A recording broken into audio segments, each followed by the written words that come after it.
अस्सलाम वालेकुम स्टूडेंट्स, आज का हमारा टॉपिक है एंगल्स, यूनिट नंबर 12। सबसे पहले मैं डिफाइन कर देती हूँ what is an angle. An angle refers to the space between two intersecting lines और सरफेसेस एट और close to the point where they meet. इसमें क्या कहा जा रहा है कि कोई सी भी दो लाइंस जो एक दूसरे को इंटरसेक्ट कर रही हो, दो लाइंस या दो सरफेसेस जो एक दूसरे को इंटरसेक्ट कर रही हो यानी कट कर रही हो किसी भी पॉइंट पे, जिस पॉइंट पे वो मीट करेंगी उस पॉइंट पे जो उनके दरमियान में स्पेस होगी उसे हम बोलते हैं एंगल। ये स्पेस ज़ीरो भी हो सकती है, ये स्पेस ग्रेटर भी हो सकती है और स्मॉलर भी हो सकती है, कम ज़्यादा हो सकती है। उस हिसाब से हम एंगल का साइज़ डिफाइन करते हैं। फॉर एग्जांपल, अगर दो लाइंस इस तरह से इंटरसेक्ट कर रही हैं कि उनके दरमियान में कोई स्पेस नहीं है, दो लाइंस इस तरीके से बिल्कुल एक दूसरे के ऊपर लाई करती हैं, तो इनके दरमियान में एंगल क्या होगा? Measure angle O A B. तो ए ओ बी इस पे एंगल हमारा होगा 0 डिग्री। ठीक है। अगर दो लाइंस इस तरह से एक दूसरे पे फॉल कर रही हैं, इंटरसेक्ट कर रही हैं कि उनके दरमियान स्पेस जो है वो कम है, तो उस हिसाब से एंगल को हम डिफ़ाइन करेंगे मेजर करके। हम उसके जितनी ज़्यादा डिस्टेंस होगा उतना लार्जर एंगल होगा, उतना ग्रेटर एंगल होगा, और जितना कम डिस्टेंस उतना स्मॉल एंगल होगा। ठीक है। नेक्स्ट है, it is formed by two different rays और line segment starting from the same point. These two rays are called arms. जिस पॉइंट पे दोनों लाइंस फॉल करती हैं, एक दूसरे को इंटरसेक्ट करती हैं या ज्वाइन करती हैं, उस पॉइंट को हम बोलते हैं इसका वर्टेक्स। और ये जो दो लाइंस होती हैं जो एंगल बना रही होती हैं, इन दोनों लाइंस को हम बोलते हैं rays. For example, O A and O B is are rays और आर्म्स ऑफ द एंगल। इनको हम बोलते हैं आर्म्स। और ये जो पॉइंट है जहाँ पे दोनों लाइंस एक दूसरे को इंटरसेक्ट करती हैं, और दूसरा ये कि इसी पॉइंट पे एंगल भी बन रहा होता है, इसको हम बोलते हैं वर्टेक्स। देखें, the point where the two rays forming an angles intersect is called its vertex. We represent an angle by the symbol measure angle A O B. हम किसी भी एंगल को रिप्रेजेंट करते हैं, उसका ये सिंबल होता है measure angle A O B. अब इसको कैसे रिप्रेजेंट करते हैं ये देख लें आप, क्या मेथड है इसका। मैंने दो लाइंस ली, उनके दरमियान में एक एंगल बन रहा है थीटा, फ़र्ज़ करें, या एंगल कह लें 30 डिग्री बन रहा है। ये पॉइंट हमारा वर्टेक्स है, इसको मैं नाम दे देती हूँ ए, इस आर्म का नाम है ए बी और इसका नाम है A C. Then what is the name of this angle? हम इसे कहेंगे मेजर एंगल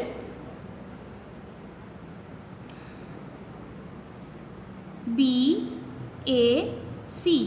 सबसे पहले हमारी फर्स्ट आर्म से स्टार्ट करें, बी ए और सी। सेंटर में हमेशा हमारा वर्टेक्स का सिंबल आता है। कोई भी नाम आप दे सकते हैं एंगल को, वर्टेक्स को भी कोई भी नाम दे सकते हैं अल्फ़ाबेट्स में से। कैपिटल अल्फ़ाबेट्स से हमेशा हम डिनोट करते हैं। आप इसको ए ओ बी भी कह सकते हैं, कुछ भी कह सकते हैं। बस एक चीज़ का आपने ध्यान रखना है कि जो भी नंबर सेंटर में होगा ना, जो नेम सेंटर पे होगा, एंगल हमेशा उसी पे बनेगा और वही हमेशा हमारा वर्टेक्स होगा। तो वर्टेक्स हमेशा सेंटर में आना चाहिए। नेक्स्ट है types of angle. Right angle, a right angle is of 90 degree. The arms of a right angle are perpendicular to each other. जो राइट एंगल होता है उसमें एंगल की जो डिग्री होती है वो 90 डिग्री होती है, और एंगल हमेशा डिग्रीज में मेजर किया जाता है। The arms of a right angle are perpendicular. Perpendicular का मतलब होता है दो लाइंस, एक हॉरिजॉन्टल और एक वर्टिकल लाइंस एक दूसरे पे फॉल करें इस तरीके से कि वो एक दूसरे को बिल्कुल स्ट्रेट कट करें और उनके दरमियान में एंगल हो 90 डिग्री का। Then we say that these are perpendicular lines. तो इस तरह से जो एंगल बनेगा उसको हम बोलेंगे राइट एंगल। तो स्टूडेंट्स, आप जब भी डेफिनेशन लिखेंगे राइट एंगल की, तो आप उस एंगल के साथ उसकी डायग्राम ज़रूर बनाइएगा। ये जो एंगल बनता है दोनों लाइंस के दरमियान में, इसको हम बोलते हैं 90 डिग्री का एंगल या राइट एंगल। नेक्स्ट है acute angle. An acute angle is less than 90 degree. Acute angle छोटा होता है 90 डिग्री से, और ये 0 से बड़ा होता है, 90 डिग्री से छोटा होता है। देखें 90 डिग्री कितना होता है, अभी हमने डिस्कस किया कि 90 डिग्री कितना एंगल होता है। ये 90 डिग्री का एंगल है। इस 90 डिग्री के एंगल के दरमियान में आप जितनी भी लाइंस ड्रा करेंगे वो सारी की सारी 90 डिग्री से छोटी होंगी। 0 और 90 डिग्री के दरमियान में जितनी भी लाइंस ड्रा करेंगे आप, वो सारी 90 डिग्री के एंगल से छोटा एंगल मेजर करेंगी। फॉर एग्जांपल, इसको हम क्या देते हैं, ये 45 डिग्री का एंगल है, ये 60 डिग्री का एंगल है, ठीक है। इसी तरह ये 75 डिग्री का एंगल है। एंगल की मेजरमेंट डिपेंड करती है उनके साइज़ पे, जितनी ज़्यादा स्पेस होगी उतना बड़ा एंगल होगा। अब आपको एक्यूट एंगल की आई होप समझ आ गई होगी। तो एक्यूट एंगल की डायग्राम बनाएंगे हम।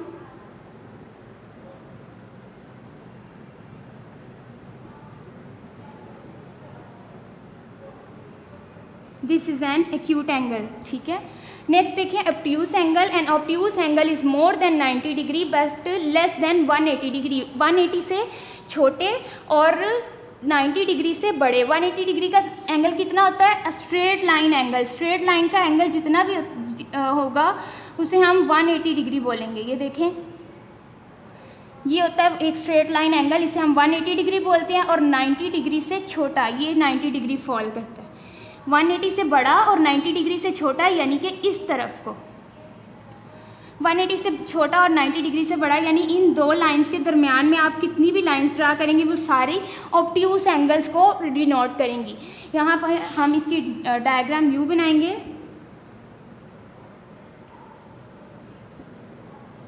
ठीक है, ये एंगल जो है आर्म यहाँ से रोटेट करता हुआ आगे की तरफ जा रहा है। ये 90 डिग्री से बड़ा हो रहा है और 180 डिग्री से अभी तक छोटा है, क्योंकि देखिए 180 डिग्री इतना बनता है कंप्लीट, लेकिन हमने इतना नहीं किया, हमने छोटा रखा हुआ है उसे 180 डिग्री से। ये है हमारे पास ऑब्ट्यूज एंगल। नेक्स्ट है straight angle. It is of 180 degree. A straight angle forms a straight line. The arms of an angle extend in opposite direction. Straight angle हमेशा 180 डिग्री पे फॉल करता है, ठीक है। और इसकी जो लाइंस होती हैं वो हमेशा स्ट्रेट लाइन की फॉर्म में होती हैं, यूँ। और इनकी आर्म्स ऑपोजिट डायरेक्शन में होती है। एक एरो इस तरफ को जा रहा होता है, एक एरो इस तरफ की। सेंटर में हमेशा वर्टेक्स होता है और ये एंगल इस तरह क्लॉकवाइज मेजर किया जाता है 180 डिग्री का। इसे हम बोलते हैं straight angle. Reflex angle. A reflex angle is more than 180 degree but less than 360 degree. ऐसा एंगल जो 180 डिग्री से बड़ा हो और 360 डिग्री से छोटा हो उसे हम बोलते हैं रिफ्लेक्स एंगल। फॉर एग्जांपल, ये एक 360 डिग्री का एंगल यूँ कंप्लीट राउंड होता है, ये 360 डिग्री का एंगल है। और 180 डिग्री इस तरफ को, हाफ 360 का हाफ होता है 180 डिग्री। तो देखें 180 डिग्री से बड़ा हो यानी इधर को आए और 360 से छोटा हो यानी कि इतना इस पूरे क्वाड्रेंट में से कहीं भी फॉल करे लेकिन 360 उस पूरी लाइन को टच ना करे।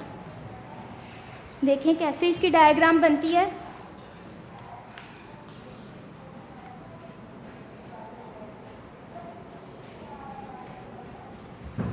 इसकी डायग्राम बनाते हैं हम।